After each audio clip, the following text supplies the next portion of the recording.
Dominique Coulon, you are the head of Dominique Coulon and Associates based in Strasbourg.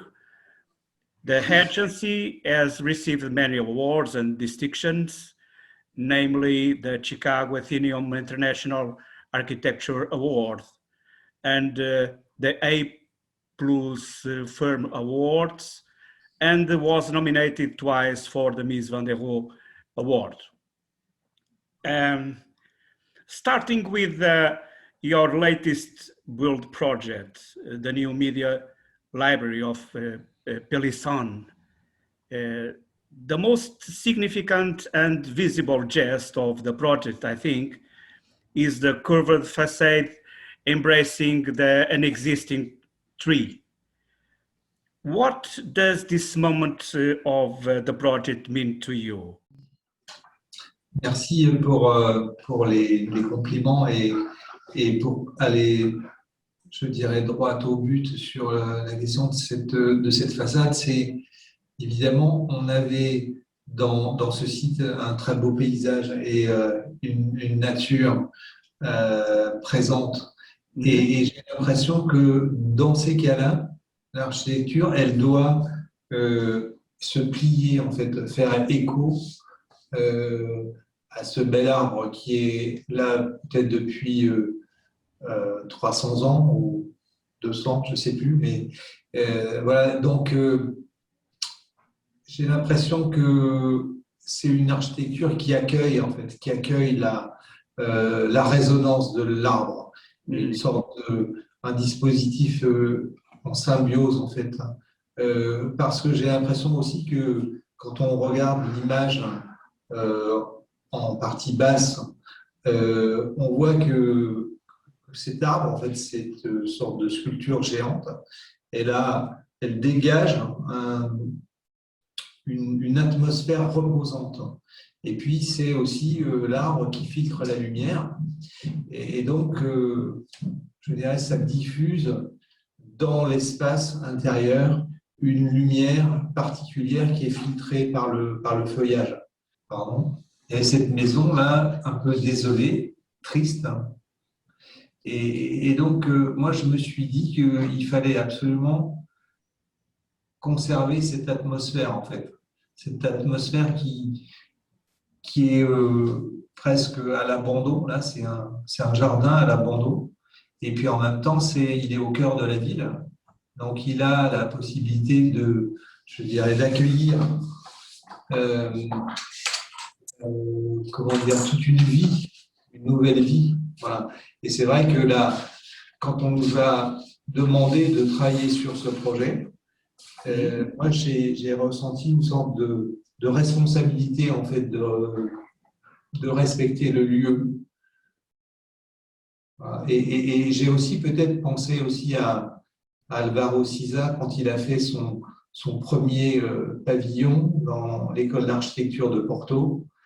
Et il y a une partie du bâtiment qui est déformée et qui laisse, en fait, je dirais, respirer l'arbre. Et donc là, il y a sûrement, je dirais aussi, cette mémoire de cette très belle architecture. Voilà, et donc, ensuite, techniquement, ce n'était pas très simple parce qu'il fallait que les fondations ne viennent pas abîmer, en fait, les racines de l'arbre. Et donc, on a constructivement déporté, en fait, les fondations pour que l'arbre puisse continuer à vivre. Vous voyez, ça, c'est le plan du rez-de-chaussée. Donc, à rez-de-chaussée, on voit cet arc de cercle qui vient accueillir comme une sorte de main l'emprise de l'arbre. Et puis, à rez-de-chaussée, on ne le voit pas parce qu'on a un rapport particulier avec le parc. Et puis, à l'étage, en fait, c'est un système inverse. C'est-à-dire que là, tout d'un coup, on est en rapport avec cet arbre, mais on est en partie haute. Et donc, on embrasse, je dirais, le tronc des yeux. Et il y a donc ce vitrage qui est sans protection solaire parce qu'en fait, il n'en a pas besoin. C'est l'arbre qui fait le travail de filtrer la lumière naturelle. Voilà, et donc, j'avais envie de, je dirais, enchaîner sur peut-être la conférence. En tout cas, mon propos, c'est que j'ai l'impression que au fil des bâtiments qu'on a construits, qu'on a dessinés, il y a presque deux familles qui se dégagent, deux familles de bâtiments. Il y a la famille des bâtiments qui s'installent, entre guillemets, dans des contextes qui sont d'une grande beauté, ou en tout cas qui sont très forts. Et à ce moment-là, j'ai l'impression que l'architecture peut presque tirer son énergie en fait du contexte, c'est-à-dire que je cherche plus à accompagner en fait le contexte pour trouver une sorte de résonance, un dialogue, une sorte d'écho.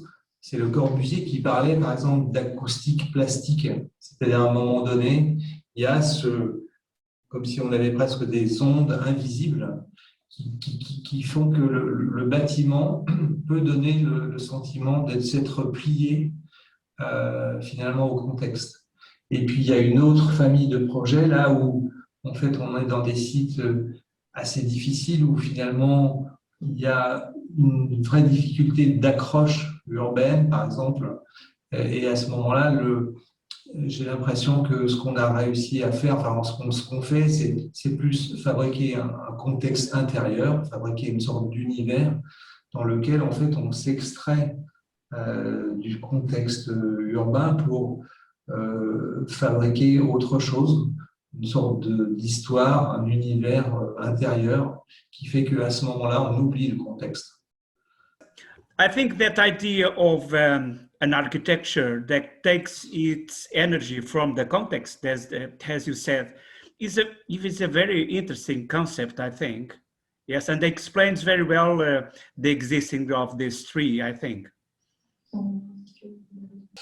J'ai l'impression que le contexte, il permet comment dire, de rendre l'architecture plus avenante, plus humble, mais aussi parfois dynamique. Par exemple, là, si on voit ces deux espaces là sur l'image, c'est finalement à gauche, c'est seulement un escalier, mais c'est vrai que quand on commence, je dirais, à travailler sur l'onde qui entre guillemets, déforme la géométrie, on voit bien qu'on peut arriver à des espaces assez riches qui articulent les deux étages. Là, c'est vraiment ces deux images, c'est finalement la même vue, mais quand à droite, c'est quand on descend l'escalier. Voilà, et puis à gauche, c'est quand on le monte. Et on voit bien que, par exemple, ce triangle qui semble s'être ouvert pour accueillir l'escalier, eh bien, il donne, en fait, il met en valeur, en fait, le vide et la relation entre les deux étages, la bibliothèque qui est, je dirais, étoffée par les livres, enfin, qui est dense. Voilà. Et puis, il y a aussi la densité de l'arbre qui est en partie haute.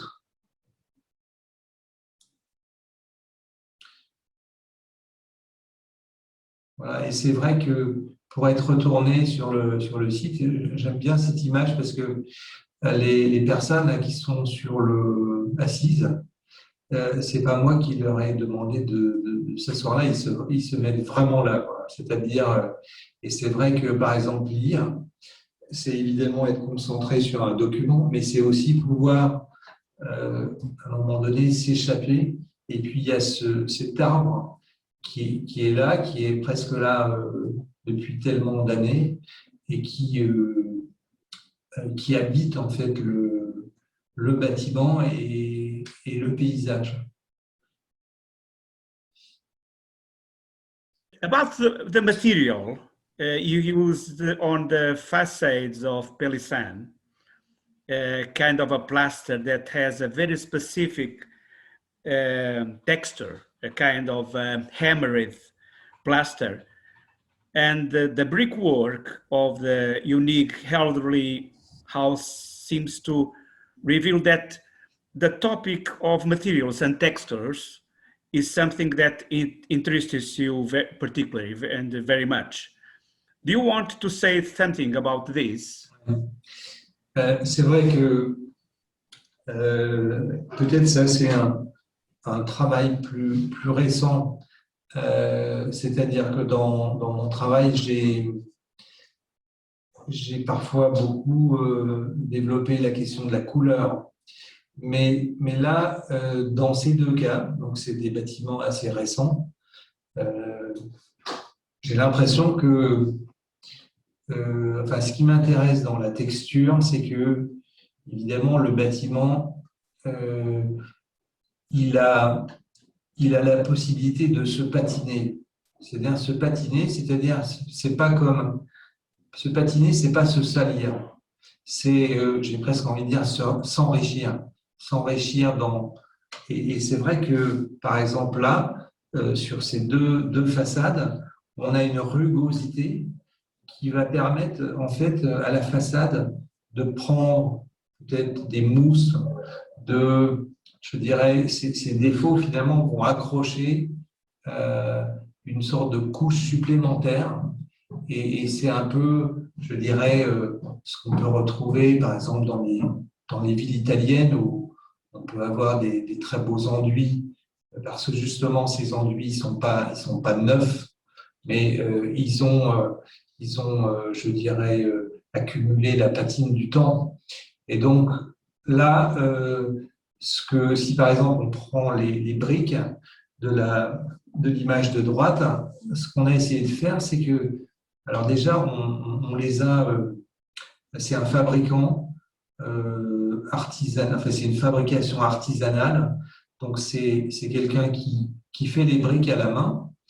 Et alors, j'étais allé le rencontrer dans sa briqueterie, très belle, très beau bâtiment, très ancien. Et alors, il m'a présenté ses briques.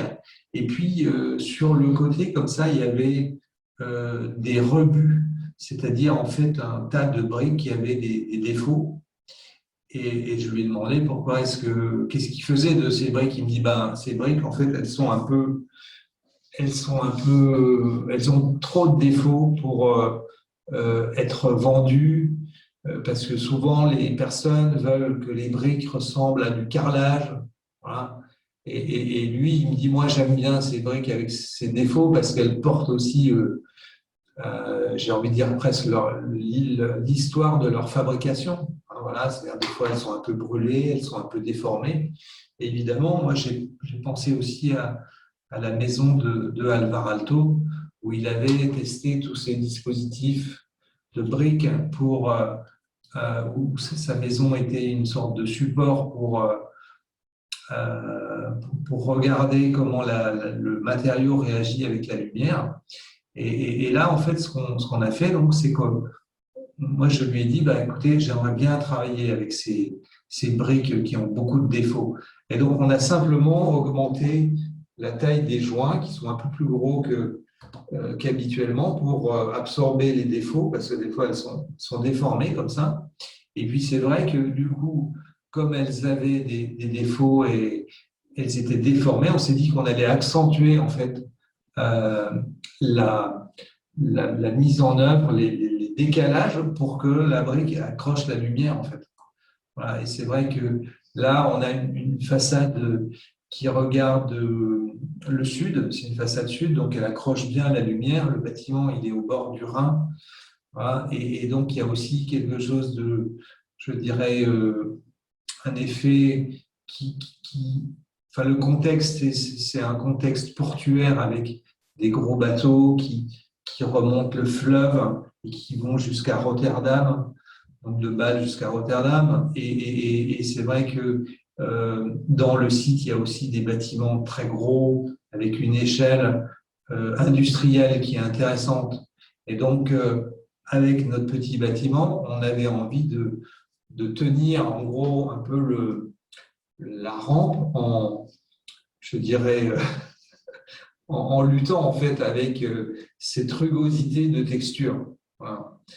Et puis à Pélissane, là, sur la gauche, l'histoire de cette texture, c'est qu'au départ, l'architecte des bâtiments de France, il aurait bien aimé qu'on fasse un bâtiment en pierre. Et alors, on a parlé avec lui. Alors, pour lui, la pierre, c'était respecter le village. Et donc, on a discuté avec lui et on lui a dit qu'un béton qui pourrait absorber en fait ce qu'on appelle un béton de site, c'est-à-dire absorber comment dire, les agrégats qu'on peut trouver dans les carrières locales, avec, je dirais, un travail, c'est pareil, sur une sorte de peau, comme une peau peut-être de crocodile ou d'éléphant ou d'autruche. Voilà, ça pourrait, je dirais, donner quelque chose de vivant en fait au bâtiment. Well, there's another moment in the project that I find quite interesting, and that's the conversion of a small house to a public passage. I'm not sure, but I guess it's that passage is placed between the Place de la Mairie et le Parc Moreau. Is that Oui, correct? c'est ça. Oui, c'est ça. J'ai envie de dire, c'est une belle histoire parce que le chantier de la médiathèque avait déjà commencé. Et puis, c'est le maire qui me disait ça serait quand même tellement bien qu'on puisse traverser en fait la ville sans passer par les rues. Et donc, me dit la mairie, elle est juste en fait derrière cette maison-là. Et si on pouvait relier les deux places, ça serait vraiment bien parce que, évidemment, il y aurait beaucoup plus de passages dans le parc. Et donc, la mairie, ils ont acheté cette maison qui avait un plancher, voilà, qui était vide. Et on s'est dit que il fallait qu'elle soit le plus simple possible, évidemment. On s'est dit que ça serait bien si il y avait une belle lumière. Donc, on a mis sur une partie du toit des tuiles en verre. Voilà. Et puis, on a laissé, évidemment, ces textures qui sont très belles, voilà, qui correspondent je dirais, aux constructions du village. Et puis, vous voyez, entre les deux images, il y a une sorte d'inversion, c'est-à-dire que d'un côté, à droite, on voit bien la pierre avec cette fenêtre qui est maintenant ouverte, qui reste ouverte. Et puis, on profite du lampadaire de la rue pour éclairer l'intérieur de l'espace. Il y avait un lampadaire qui était à côté, donc c'est juste éclairé par le lampadaire extérieur. Et puis ensuite, à gauche, en fait, cette surface blanche qui bascule comme ça verticalement, elle s'appuie sur un linteau, mais ce linteau, en fait, on l'a fait en V, de façon à ce qu'on ait l'impression que le mur a aucune épaisseur, en fait. C'est juste une sorte de feuille de papier, comme s'il n'y avait pas d'épaisseur du tout. Et donc, cette feuille, ce plan vertical, il semble reposer en fait sur ces deux murs enduits blancs. Et donc, on a presque l'impression que c'est une maquette. Une maquette, c'est-à-dire un dispositif sans épaisseur. Mais donc, ce travail entre, je dirais finalement, les deux faces, une face épaisse, rugueuse, en partie haute, et puis l'autre très légère, qui semble très abstraite en fait. Voilà, c'est ça qui nous intéressait. Et du coup, évidemment, le passage, il a je dirais, deux dispositifs différents, avec l'un où il n'y a aucune, l'ouverture est complète sur toute la largeur, et puis l'autre qui conserve le passage avec l'anse de panier, la voûte. Voilà, donc, et c'est vrai que ce dispositif, il est à la fois très simple, mais dans la ville, ça ouvre un passage public qui est, à mon avis, très important. C'est-à-dire, c'est une façon différente de traverser la ville. Évidemment, c'est une façon aussi beaucoup plus calme, parce que là, c'est pour les piétons, les vélos et pas plus. Voilà. Et donc, c'est aussi une façon de dire, ben, voilà, la voiture, elle prend pas toute la place dans la ville, mais tout d'un coup, il y a des raccourcis, des parcours. Et moi, ce que j'aime bien, c'est que c'est presque des parcours un peu cachés. Voilà. Et quand on traverse ces passages, on a presque l'impression d'avoir volé quelque chose, ou en tout cas être presque un peu malin dans le déplacement de la ville. Advancing for other projects. The great majority of your projects are public buildings, public facilities. But what about housing, for example? Your project of a mixed-use building in Strasbourg is a wonderful exercise of space with double heights, lending fluidity to the wall. We are in the middle of a pandemic crisis. Regarding our present situation of that pandemic crisis, do you agree that housing models in the future must change, namely with more fluid typologies and mixed uses in housing projects? Oui, alors je suis d'accord. Évidemment, ça c'est le bâtiment dont vous parlez. Et donc ici, dans ce bâtiment, il y a des bureaux, donc c'est notre bureau. Et puis, il y a 2 logements. Et j'ai envie de dire, bon, c'est une situation un peu exceptionnelle avec un angle de rue, mais on s'est, je dirais, amusé en fait à faire un dispositif d'imbrication des programmes assez complexe avec notamment, par exemple, des hauteurs différentes. Ce qu'on voit, par exemple, à rez-de-chaussée, c'est le bureau qui est en contrebas. C'est-à-dire le bureau, il est en contrebas par rapport à la rue. Vous voyez là sur l'image de droite, on voit quelqu'un qui passe à vélo.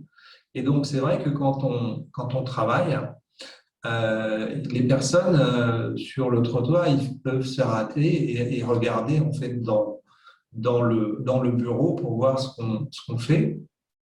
Alors, je sais qu'avant d'avoir dessiné ce projet, quand on était en train de dessiner le projet, il y a des amis qui me disaient « oui, mais peut-être ça va être embêtant, on va voir ce qui se passe ». Et en fait, non. C'est-à-dire, enfin, on voit ce qui se passe, mais il y a pas du tout c'est pas du tout gênant pour les personnes qui travaillent. C'est même presque drôle, non? Et en tout cas, c'est une façon aussi de montrer notre travail. Et ça, par exemple, ce principe-là d'avoir mis ça plus bas que la rue, alors c'est pour optimiser l'espace, mais c'est aussi en souvenir de la ville de Copenhague, où il y a des commerces qui sont en contrebas par rapport à la rue, il faut descendre quelques marches. Donc il y a toutes ces choses qui sont, voilà, je dirais, reprises de certaines architectures que j'ai vues dans les villes. Et puis ensuite, il y a ces hauteurs de plancher qui sont presque toujours différentes. Voilà, il y a des endroits assez bas. Par exemple, la salle dans laquelle je suis, on a un plafond à 2,30 m de hauteur. Ensuite, là, sur l'image, on est à 3,50 m à peu près, et ainsi de suite. Donc, il y a cette imbrication, il y a ce jeu, évidemment, qu'on connaît bien dans les maisons de Adolf Loos, hein, le Raumplan. Voilà. Et même les escaliers, là, ils sont imbriqués, c'est-à-dire c'est un escalier chambord, donc il y a l'escalier qui donne l'accès au logement, qui ne croise jamais, l'escalier qui donne accès au aux différents étages des bureaux. Donc il y a cet effet un peu bizarre en fait d'imbrication des fonctions. Voilà, donc c'est parce que on manquait de place aussi, mais c'est devenu finalement un jeu architectural sur les différentes imbrications des programmes. Voilà, donc ça c'est. Et puis alors évidemment, donc on a fait beaucoup de bâtiments publics, mais c'est vrai que le logement, je pense il y a un vrai sujet sur, je dirais, la qualité du logement qu'il faudrait, je dirais, retrouver. Et j'ai presque envie de dire, pour moi, un beau logement, ce serait un logement qui aurait beaucoup d'accidents, en fait. Parce que si on regarde bien un peu dans l'histoire des villes, ou quand on va, par exemple, voir quelqu'un qui habite dans un logement ancien, il y a toujours des bizarreries qui font que les personnes sont attachées en fait à ces bizarreries. Donc je ne crois pas trop, je dirais, à une sorte de standardisation où finalement les personnes, on pourrait définir une sorte de logement idéal. Voilà, je n'y crois pas trop. Donc j'aime beaucoup la Cité radieuse de Le Corbusier avec ses logements qui sont magnifiques. Et j'ai l'impression que il faudrait peut-être trouver des orientations sur la particularité qu'on pourrait avoir sur les logements. Et en revanche, il y a une chose qui me semble extrêmement importante, c'est le fait de travailler sur des logements qui puissent être ventilés naturellement, c'est-à-dire favoriser avec la coupe, par exemple, des dispositifs où on puisse faire courant d'air, c'est-à-dire rafraîchir les logements, mais de façon naturelle, en ouvrant les fenêtres. Et par exemple, il y a beaucoup de villes, notamment celle de Strasbourg, où on habite, où il peut faire vraiment très très chaud l'été. Et donc, il faut trouver, à mon avis, des dispositifs pour avoir à la fois ce qu'on appelle l'inertie qui est apportée par le matériau, c'est-à-dire, et ensuite trouver des dispositifs pour ventiler naturellement ces logements, mais de façon beaucoup plus forte que, j'ai envie de dire, la norme, parce que la norme, elle est insuffisante, parce qu'on sait aussi tous que dans les logements contemporains, la qualité de l'air est souvent plus mauvaise qu'à l'extérieur, en fait. Et ça, c'est anormal. C'est-à-dire, il faut trouver vraiment le moyen pour pouvoir ventiler facilement. Et c'est ce qui fait que peut-être on va pouvoir supporter le fait d'habiter dans des espaces qui ne sont pas forcément gigantesques. Alors aussi, peut-être que ce qui est important de dire, c'est évidemment,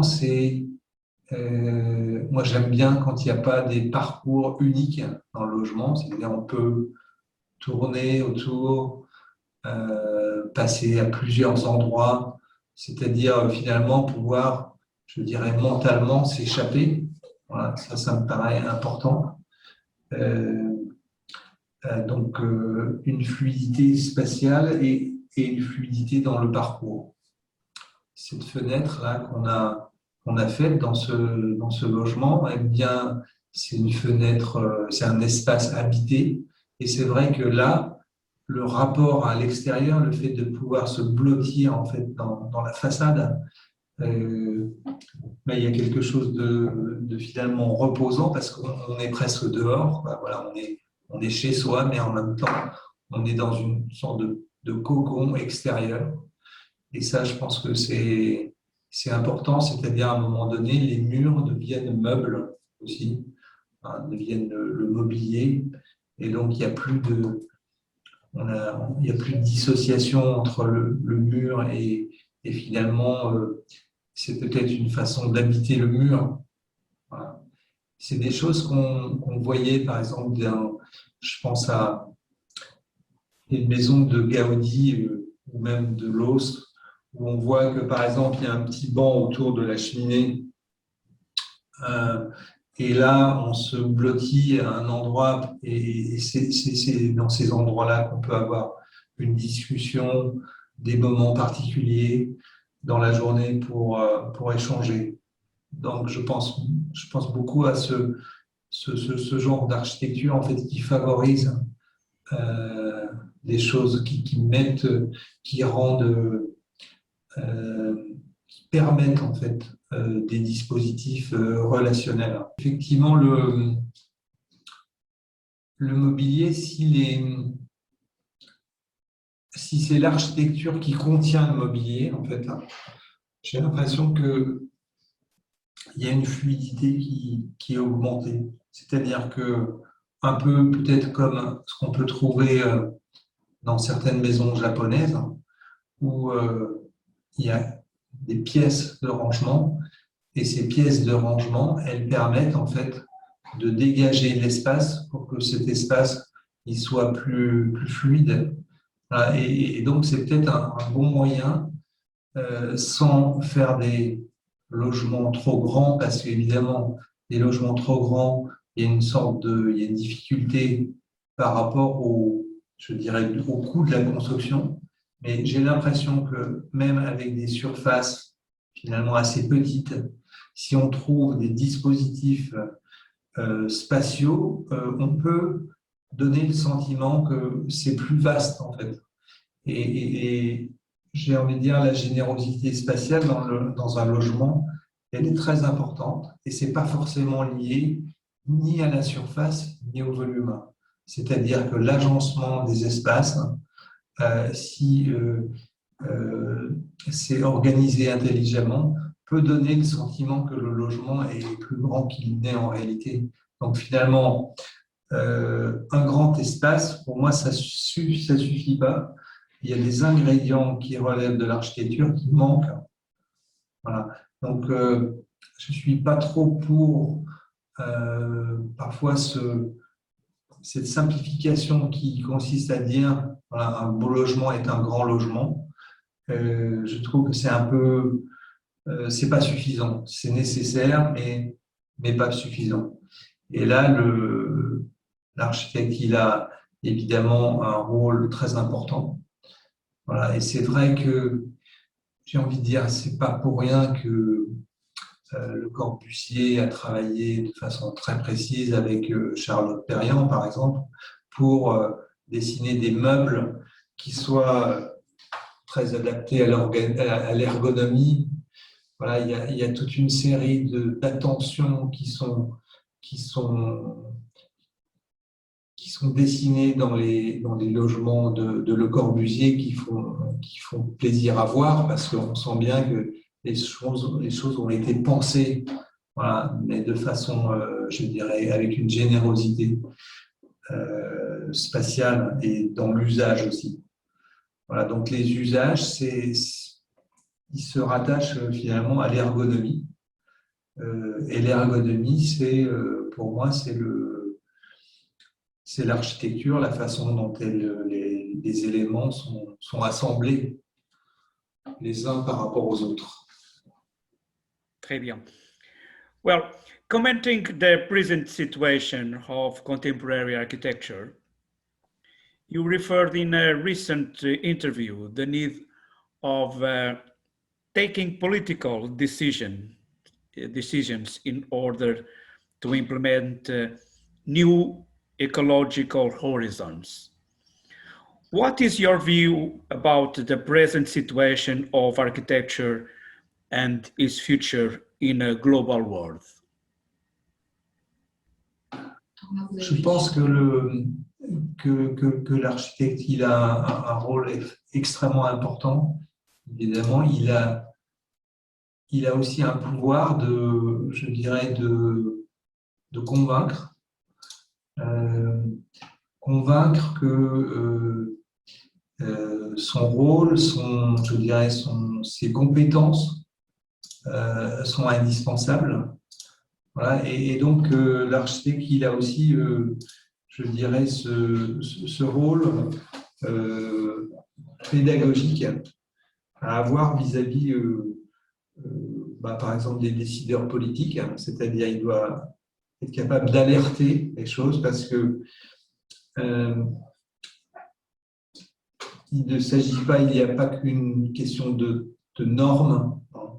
Alors, les normes, elles sont intéressantes parce qu'elles permettent de définir des cadres, mais c'est insuffisant, à mon avis. Et puis, l'architecture, c'est pas un exercice de mathématiques. Voilà, c'est pas si simple, justement. Et peut-être que, justement, l'architecte, c'est sa force, c'est que il est peut-être moins précis que les ingénieurs, mais il est capable, je dirais, d'embrasser une complexité du monde. Voilà. Il est capable de décrypter et même, je dirais, d'avoir des postures dynamiques, c'est-à-dire un inconvénient se transforme en force, c'est-à-dire qu'est-ce qu'on fait avec les nouvelles données, par exemple du climat, qu'est-ce qu'on fait avec les nouvelles données de la transformation de la ville, avec, je dirais, les personnes qui habitent de plus en plus dans les villes. Voilà. Quel dispositif on trouve pour je dirais, que les villes conservent ou même gagnent en qualité. Donc ça, les enjeux sont très forts et ça relève de l'architecture, de l'urbanisme. Pour moi, d'ailleurs, il n'y a pas de découpage entre architecture et urbanisme. Moi, quand j'enseigne à des étudiants, on ne fait pas de division entre ces deux disciplines. Pour moi, c'est une seule discipline. Et donc, voilà, donc le rôle des architectes, je dirais, il est de plus en plus grand, enfin, leur responsabilité. Et puis, je pense que plus meilleur on est formé, meilleur on sera là pour convaincre que il ne faut pas rater la ville, il faut la transformer de façon positive. Very well. Thank you so much, Dominique Coulon, for this pleasant conversation. Thank you.